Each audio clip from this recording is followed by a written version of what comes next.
Halo teman-teman, senang menyapa semua teman-teman di Don Pras Channel sharing kabar baik. Teman-teman, pada hari ini saya akan share bagaimana setelah saya lepas dari obat antidepresan dan apa yang saya alami. Ya, pertama-tama saya mengucapkan syukur kepada Tuhan karena saya sudah bisa tidak tergantung dengan obat antidepresan, dan saya percaya teman-teman yang merindukan kesembuhan akan juga mengalami seperti apa yang saya dapatkan sekarang ini. Nah, pertama saya konsultasi dulu dong dengan dokter karena saya mau bahwa keadaan saya tetap terkontrol dan terawasi oleh dokter yang berkompeten. Jadi saya ke dokter psikiater dan mengatakan, "Dok, saya ini udah nggak bergantung lagi sama obat antidepresan karena saya sudah tidak mengkonsumsi atau minum setelah 3 minggu atau sebulan." Dokter itu mengatakan bahwa, "Oh ya, bagus tuh keadaannya, jadi dipertahankan ya Pak." Nah, itu dia, dipertahankan. Teman-teman harus tahu, kita tuh harus punya strategi teman-teman untuk bisa mempertahankan kondisi yang stabil, ya kan? Karena kita tahu apa yang kita alami itu berhubungan dengan apa yang kita pikirkan kan. Ya, itu dia.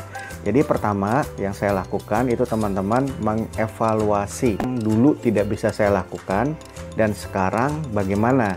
Nah, dulu saya hadapi adalah dulu saya nggak bisa kena sinar matahari lama ya. Nah, sekarang gimana? Jadi ketika saya naik motor, saya lihat loh, saya ternyata udah bisa 5 menit saya bisa. Saya berkembang lagi. Saya juga nggak memaksakan, artinya gini, nggak memaksakan begini teman-teman. Ketika misalnya saya ngerasa nggak nyaman, saya harus mencari tempat yang teduh gitu maksudnya. Jadi juga buat teman-teman atau dalam kondisi tertentu, teman-teman baru latihan lagi lah kalau saya bilang. Teman-teman harus tahu bahwa nggak perlu terburu-buru, bahwa kondisi teman-teman akan membaik dan semakin membaik setiap saatnya.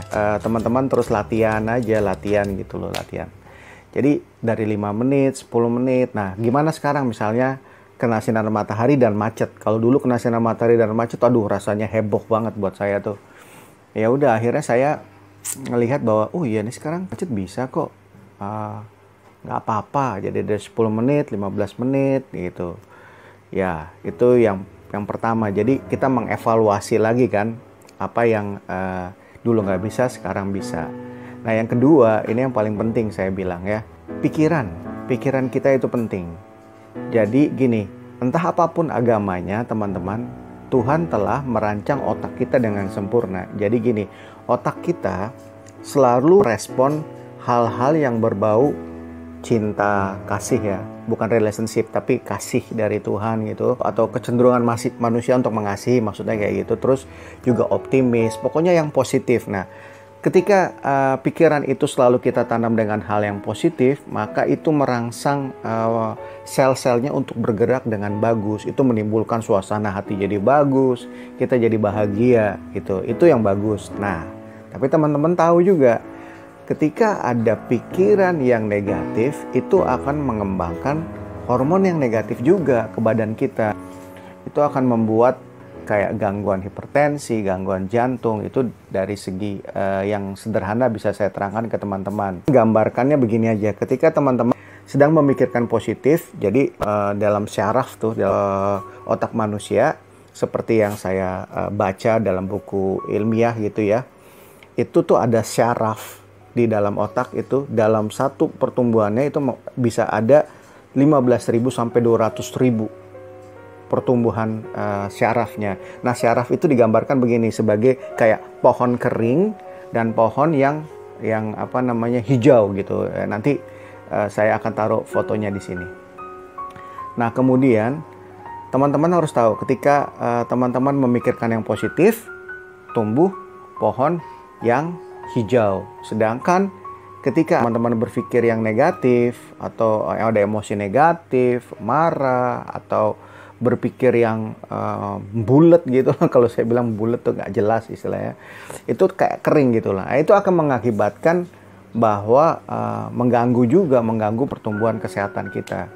Jadi ada sesuatu yang terbentuk dalam hal itu yang mesti kita waspadai teman-teman. Jadi pikiran kita harus kita jaga kepada hal-hal yang positif gitu. Nah, tadi kan saya sudah singgung di poin pertama ketika saya mengevaluasi kan. Nah, yang ketiga ini yang paling penting juga teman-teman harus tahu, bahwa ketika kita sedang oke, ketika kita sedang stabil, Teman-teman harus melatih pikiran kita setiap saat, teman-teman.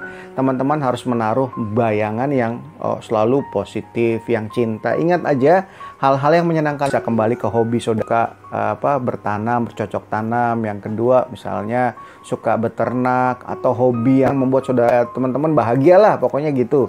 Nah, dengan hal itu akan menunjang pikiran kita, karena ini sumbernya adalah dari pikiran kita. Di hati itu juga perlu diwaspadai, karena itu ada connect dengan pikiran kita kan. Ini kan alam bawah sadar kita mempengaruhi pikiran kita. Udah sampai nyantol di pikiran kita, itu akan mempengaruhi tindakan kita. Kurang lebih kayak gitu, teman-teman. Ketika udah mengevaluasi, udah tahu nih, oh ternyata pikiran itu. Nah, ini nih yang saya mau tambahin juga, bahwa pikiran kita itu selalu menyesuaikan. Kalau kita pikirkan baik, semua baik. Jadi kalau kita merubah sikap kita atau pikiran kita dalam, contohlah dalam 1 hari 2 hari, misalnya teman-teman suka lupa naruh kunci, coba dalam waktu 1-2 hari teman-teman taruh di tempat yang sama, pasti teman-teman akan selalu ngambil kunci di tempat itu. Nah, itu membangun pola kebiasaan. Nah, membangun pola kebiasaan baru itu menunjang otak kita merekam hal-hal yang bagus. Nah, itu menunjang kita kayak tadi tuh, kebiasaan yang saya nggak bisa lakukan, jadi bisa karena ada kebiasaan baru yang sudah saya bangun. Jadi pentinglah menyusun strategi gitu loh, strategi. Jadi bukan sekedarnya aja untuk menerima bahwa iya, kesembuhan udah terjadi, tapi kita nggak punya strategi untuk menjaga dan mempertahankannya supaya tetap stabil gitu, teman-teman. Nah, saya percaya teman-teman semakin baik. Dan juga gini, teman-teman, bahwa ketika teman sudah membangun kebiasaan baik, itu aja sama dengan teman-teman mengoperasi lagi keadaan otak saudara supaya meriset kepada hal-hal yang baik gitu loh. Maksudnya meriset adalah mengubah yang jelek menjadi baik dengan tindakan yang kita lakukan. Jadi itu aja.